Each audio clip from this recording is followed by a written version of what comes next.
Hi everyone, so today's video is going to be my January guinea pig cage tours for 2014, and if you follow me on Facebook you'll know that I mentioned there were some drastic changes to the guinea pig cages lately, and you can probably see a few now. So basically I always knew I was going to eventually change them to this way and get rid of the trays, but it just so happened that they kind of needed changing a few days ago. So the trays, they were really good obviously, and they were custom trays and they were a large size and quite expensive, so they were good, but the thing that was annoying with them was that it was costing me quite a bit of money to fill them. So because they were so large and I wanted to use high quality bedding all the time, so high quality shavings, Carefresh and Back to Nature bedding, and I've tried some others too, it was just costing quite a lot of money to fill.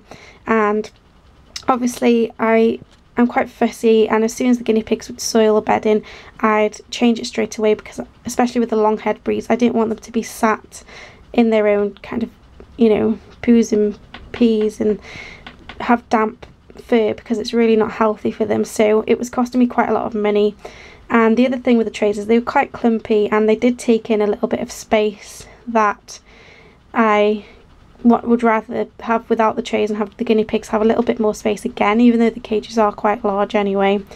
But that's basically the main reasons. And Pippin's cage is really easy in terms of cleaning and, you know, maintaining. It only needs a wipe once a week, but that's partly because Pippin's such an easy guinea pig too. He's toilet trained and he's got a really easy personality and always uses his toilet apart from the odd mistake, so he only needs a real clean out once a week, which takes me about 5 minutes along with the litter tray. And obviously with them all being kind of the similar way that Pippin's cage is set out, they will only need the litter trays cleaned out and kind of, you know, spot clean every now and then, which will be a lot easier, so I'll have a lot more time with the guinea pigs rather than spending the time cleaning the cages all the time. So that being the case, we've got rid of the trays and it's a lot nicer, and I think it looks quite nice, and they've got a little bit extra space. And that I will have to toilet train Bailey and Casper and Marley, which I am doing at the moment.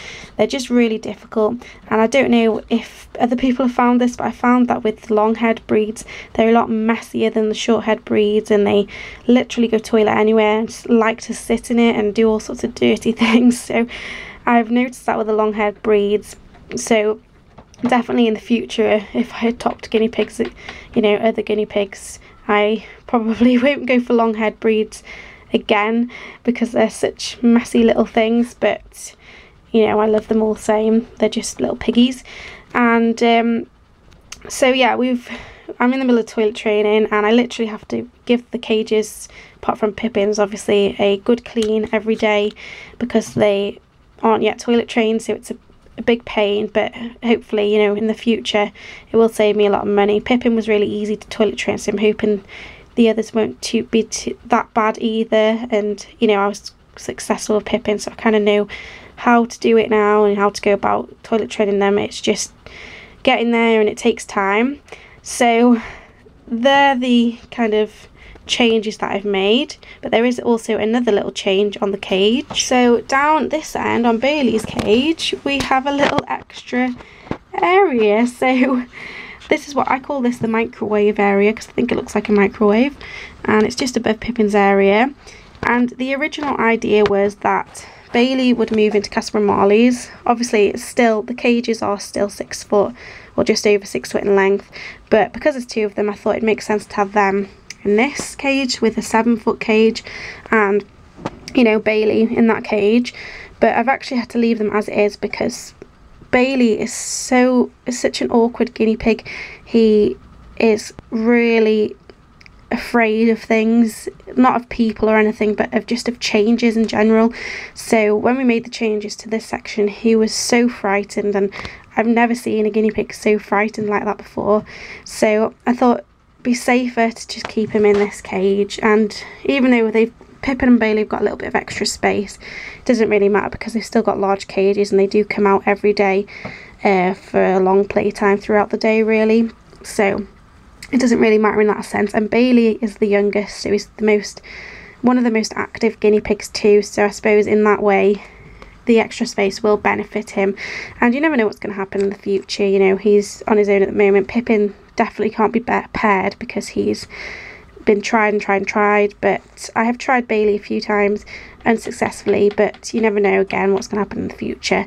And obviously in the future again, if I adopt any more guinea pigs, then I've got a nice cage with that little bit of extra space. And obviously the cage is still quite big, it's just that these two have got even bigger, which I really like. So they're the big changes. So now I'll go ahead, after all my chatty talk, I'll go and show you some cage tours. So I'll start with Pippin's cage because his doesn't really have any changes or anything big anyway. So here's Pippin, and he's just eating from his little hay ball at the back there, and he's on Care Fresh and Back to Nature. Then going on through his little door, we've got his little staircase and his little toy just here. And then this is what his little middle section looks like at the moment. So one change is that his food bowl isn't in this area anymore. I've actually put it in that area, and I'll show you why in a second. So he's got a couple of toys at the back there. He's got this dangling one and this wobbly thing. That is his current favourite toy.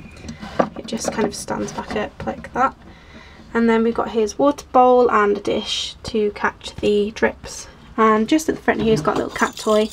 I'm not sure if he likes it, but I have heard him playing with it, so I like to put that in every now and then. Then going on through his door, one change in his little run area. So he's got a meshed roof and a meshed front. So one change in here is that he hasn't got a litter tray in here anymore. So that's what it kind of looks like. But I just thought I'd try him without the litter tray in here, because obviously without the litter tray you can have more toys and have more room to play. And the only reason I really had 2 litter trays was because I felt sorry for him having to go all this way for the toilet. But I took it out just to try it, and he's been fine, and the cage has actually stayed cleaner because he's not had any little accidents. So it's been really good, and he's such a good boy that way. He's really good with using the toilet. He only has the odd mistake or accident every now and then, and he hasn't had any really since I've taken the litter tray out this end. So I really like it, and he seems to like having a lot more toys. So at the back here we've got his food dish, which is just a little carrot. There's nothing in it at the moment because I haven't fed them yet. He's got a hanging toy there, a little half a willow toy because he's chewed half. He's got this Christmas toy hanging there, and a little cat toy again. And then at the front here he's got a kind of similar toy to the wobbling one, except it's a more solid one. And I don't know if he's played with this yet or not. There isn't any chew marks on it yet, but he's more of he plays more than he chews, so I'm not too sure if he has or not played with that. So I'll have to keep an eye out and see if he likes that. So that's Pippin's cage, and this is just a little overview of his cage. So now I'll move on to Bailey's cage, and this is what his litter tray looks like, or his bed area. So he's just got this little toy here and his hay rack at the back there. It's supposed to be in the middle, but I haven't quite managed to get it in the middle. But this is one thing I do to litter train them, make sure the hay racks are over the litter trays. So hopefully it'll start working soon. Then we've got his door area, and has been made bigger because he was so frightened, like I mentioned. We had to make it bigger so he could see out more, so he wouldn't be so scared in coming into the new area. So down here we've got this big step, and we made his step like this rather than like Pippin's because he's a massive chewer, so he can chew to his heart's content on this. So he's got this toy here, which is just a little chew.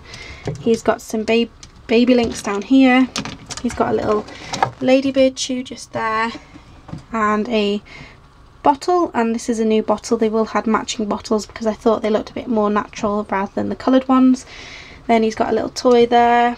He's got a cat ball here and a barrel toy just here, and this was actually in this other area, but he's moved it to here. And there's Bailey. He's got this corner dish, which is really cute. There's nothing in it yet either, just some herbs and things from this morning. And then this is what it kind of looks like, and as you can see, without the tray it does make it look a little bit bigger. There's Bailey back there, so I really do like it. So going on to his microwave, like I call it, so here's the door, and I just open it with a bolt down here, and then it's a little perspex screen, and it's, rather than being a run area like Pippin's, it's a cozy area, which I love. So Bailey's in here quite a lot, and here he is. And at the back he's just got some fiddlesticks bridge to chew on, and he's got a little willow ball, a hanging snowflake, and if he moves out of the way he's got one of the nut nibblers just there. And then this is a kind of overview of Bailey's cage. So now on to Casper and Marley's cage. As you can see, it's a similar layout as Bailey's, except they haven't got any toys, and then this is what it looks like. And again, they're on the Carefresh and Back to Nature stuff. I just close that for them and then go on to their play area. They're both here. So I've kept the ramp in theirs because I've mentioned a few times Marley absolutely loves hiding underneath this ramp, so I decided to keep it for them. And obviously because there's two of them, it is easier to just close them in a section when I'm cleaning them out, so I just decided to just keep that. So behind Casper there we've got a little fiddlesticks bridge again, so they can chew on it if they want to, and we've got a water bottle just here for them, so I think it looks much better than the coloured one. Then just hanging here they've got their Christmas toy and little dragon toy, and they've got a little corner dish here which is, they've put this willow toy in it. This is the end of their willow toy, so they've munched on that quite a bit. We've got Casper's keys just here and a little cat toy just here. This is what it looks like, and these guys haven't got many toys, and I do that on purpose basically when I'm toilet training, because there's two of them. It's easier to do it when there's not as many obstacles in the way, so like minimal toys until they're toilet trained, and then the more they use the litter tray the more toys and treats they can have basically. But I'll do a separate video on litter training if anyone's interested in seeing one. So this is a kind of overview of their play area, and their little bedroom areas just here obviously, so that's what that looks like. So they're the guinea pig cages. I'm really happy with the changes actually. It's a shame we couldn't add anything onto Casper and Marley's, but they do come out every day and the cages are over 6 foot in length anyway, so it's all okay. It's just I love these little secret areas, the microwave and the little run area, so it would have been nice to have one for them too, but never mind. So I hope you've enjoyed seeing the changes. I really like them, and the guinea pigs seem to be really happy in them and seem to be enjoying the cages without the trays. It is a little bit messy at the moment because they're not litter trained, but I'm sure it won't take too long. So I hope you've enjoyed it. Let me know what you think of everything, and if you want to see a litter training video then also let me know. So I hope you've enjoyed the January cage tours. Thanks for watching, and I'll see you next time. Bye everyone.